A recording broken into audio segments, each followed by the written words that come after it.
Hey everyone, it's Will. Today I'll be sharing with you what you can do with a pumpkin.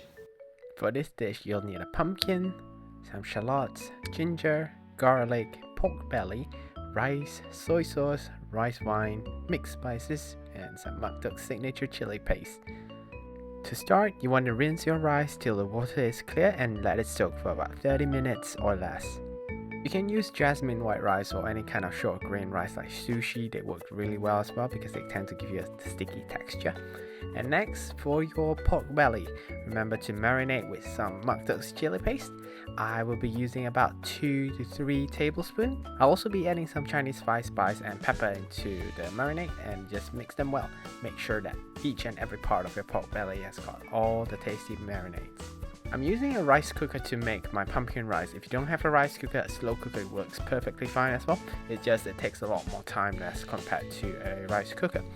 Now gently saute your shallots, ginger and garlic until it's a bit brownish before adding in the pork belly. Make sure the pork belly is thoroughly cooked before you add in the rice. I'll usually throw in the water that I used to soak the rice as well, then add in some pumpkin. After that, I'm adding in some soy sauce as well as some rice wine. Also, I've added some special optional dried shrimps. If you have them at home, great. If not, then don't worry, just skip that. Then just cover it up and let it cook. Easy. If you're using a rice cooker to make this pumpkin rice, it'll usually take you about an hour. If it's a slow cooker, then about 4 hours. Let me tell you a secret, you can actually make this dish a super tasty one by switching the soy sauce to dark soy sauce. It gives it a nicer color as well as a nice sweet flavor.